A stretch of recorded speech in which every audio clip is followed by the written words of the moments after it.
Mesdames, Mesdemoiselles et Messieurs, bonjour. Je me présente, Yannick Seyer. Je suis polytechnicien en nouvelles technologies de l'information et de la communication. Ce cours est dédié au SQL, langage de requête structuré, ou encore Structured Query Language. Excellent cours à tous. Ce troisième cours SQL est dédié à la gestion des tables. Oui, tout à fait. Nous utiliserons les mots-clés use, create, drop et alter. Avant de créer votre table, je vous propose d'accéder à votre base de données, et ceci à l'aide du mot-clé use, suivi du nom de votre base de données, avec ou sans point-virgule. Voyons à présent comment créer une table dans votre base de données. Je vous ai schématisé ici un aspect logique de la table, à savoir en haut le nom de la table, ville, et juste en dessous les différents champs que constitue cette table. L'identifiant, la ville, le code postal et la date d'anniversaire. À partir de ces informations, nous allons pouvoir créer la table. Ici, je vous rappelle que tout ce qui est en violet correspond aux mots-clés. On ne peut pas les changer. Par contre, tout ce qui est en blanc, ce sont en quelque sorte les zones à remplir. Bien. Le premier mot-clé, c'est donc une création. Create table. Création de la table. Et ici, nous allons marquer ville. Puis, entre parenthèses, nous allons à présent décrire les différents champs que constitue la ville avec le type donc et sa longueur. Le premier champ s'appelle ID pour son identification.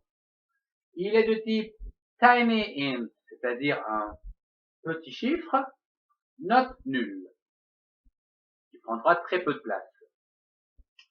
Puis, vous avez le deuxième champ qui s'appelle ville, qui lui est un style de caractère, donc varchar, et d'une longueur 40 caractères. Toujours à la fin donc de chaque champ, une virgule. Et lorsqu'on parle de numérique, note nulle. Le troisième champ, c'est le code postal, qui est également de type numérique, et qui lui a une longueur de 5 chiffres, note nulle, virgule.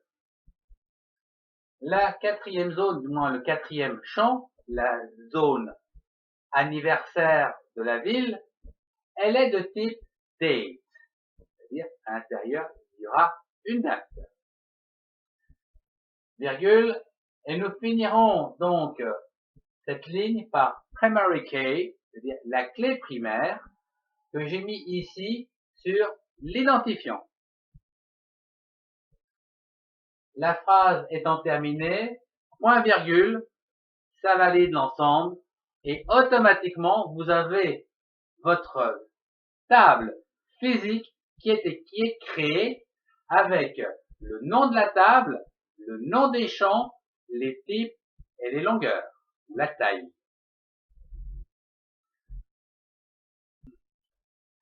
Comment supprimer une table dans votre base de données?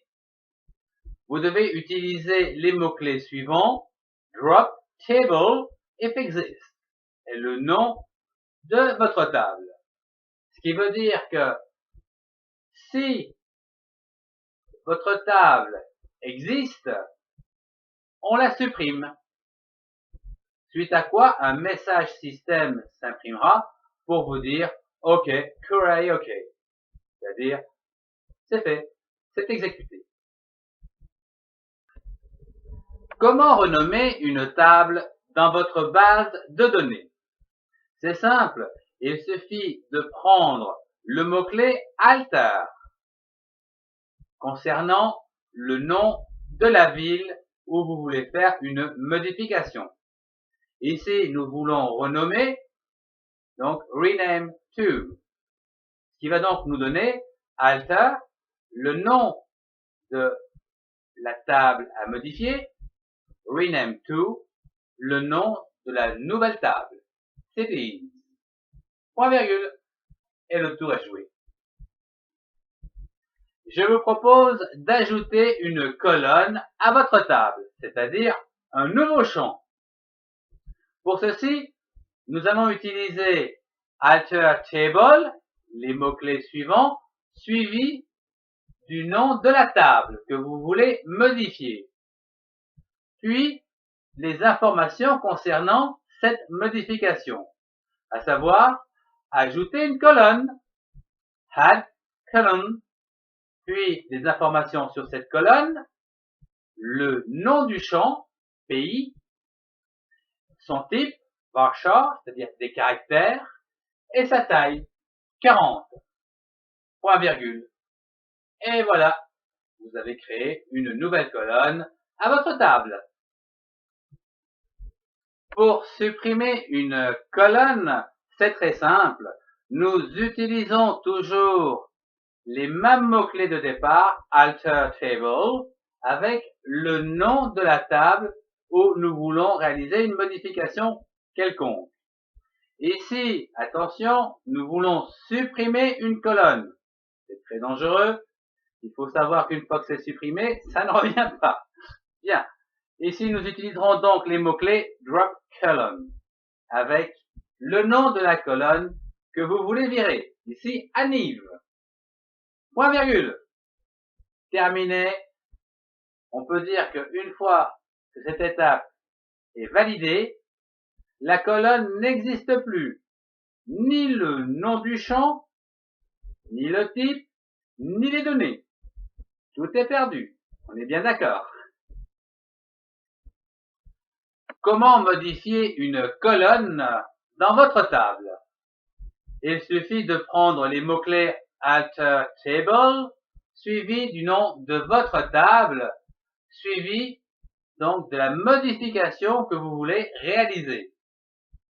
Ici, nous voulons modifier une colonne, à savoir modify, le nom du champ pays, qui va être donc varchar, non plus de 40 caractères, mais de 60. Point virgule. Et le tour est joué. Toute la colonne ou tout le champ donc sera modifié à 60 caractères. Pour renommer une colonne, c'est très simple. Il suffit d'utiliser alter table en tant que mot-clé avec le nom de la table, puis d'y rajouter les informations concernant la modification. Ici, on veut renommer une colonne. Ici, nous utiliserons donc rename, le nom de la colonne, c'est-à-dire le nom du champ, ici CD, to CDville. Nous avons donc changé le nom du champ CD en CDville. Point virgule. Et voilà, nous pouvons dire que dans votre table ville, le champ CD sera remplacé par le nom CDville. Ce cours se termine. Je vous remercie de l'avoir suivi. Au revoir et à très bientôt.